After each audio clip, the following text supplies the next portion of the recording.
I just got Andy this new cat stand. Hello. Um, so I just finished reading uh, Celestina by Fernando de Rojas. It's an early Spanish novel. It was published in 1499, and it claims, at least on the back of the book, that it was one of the first European novels, and it compares it to Romeo and Juliet. It's a sort of a raunchier, um, darker, funnier version of Romeo and Juliet. It has a great beginning.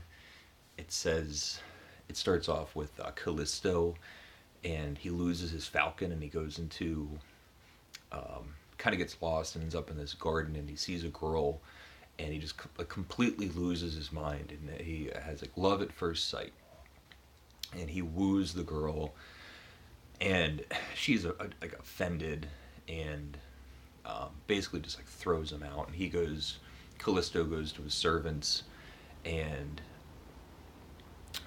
he's using all of this ridiculous language talking about um, the new love of his life and how he has to conquer her and get the girl and this and that, but how she hates him and he doesn't know what to do.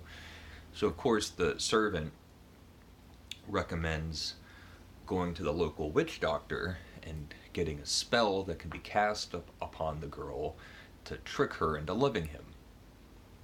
And that's the premise of the story.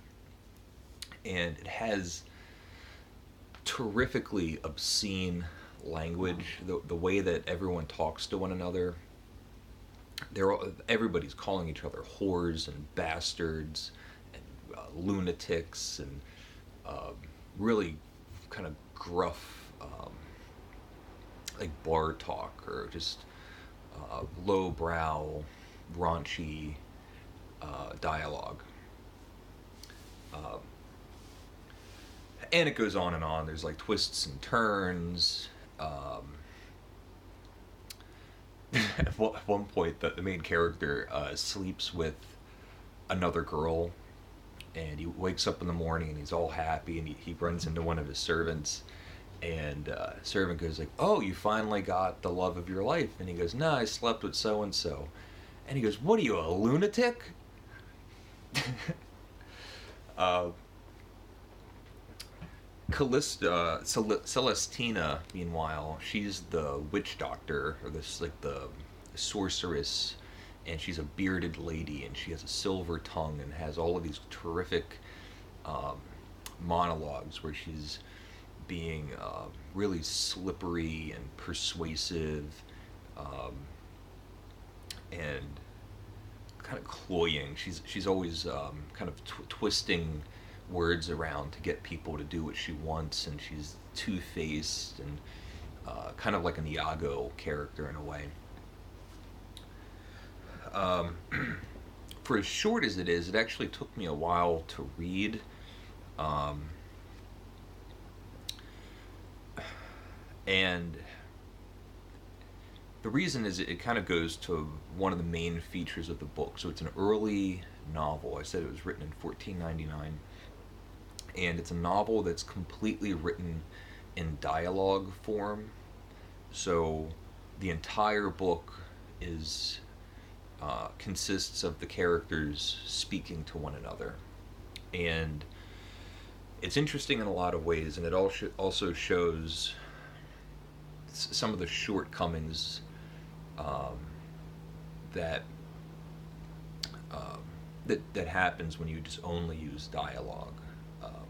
And I don't know if it's true or not, but I imagine it's just like a natural progression from trying to get a play transformed into like a new medium.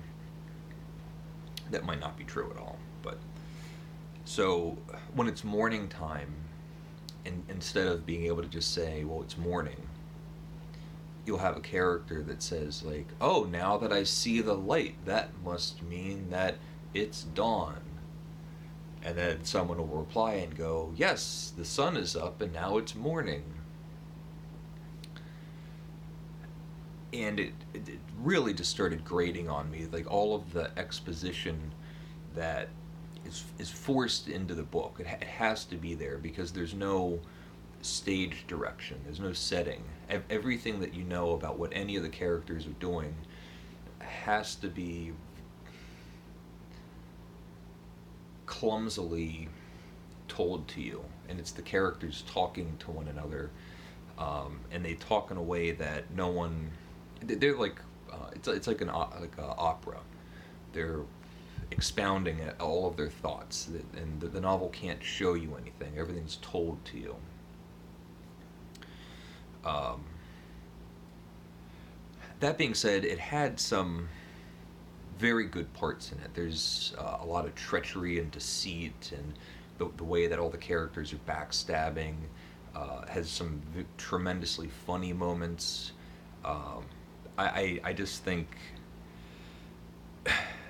it really could have been shorter. This could have been like a, if it was modernized, it would be a like a 30-page short story or something.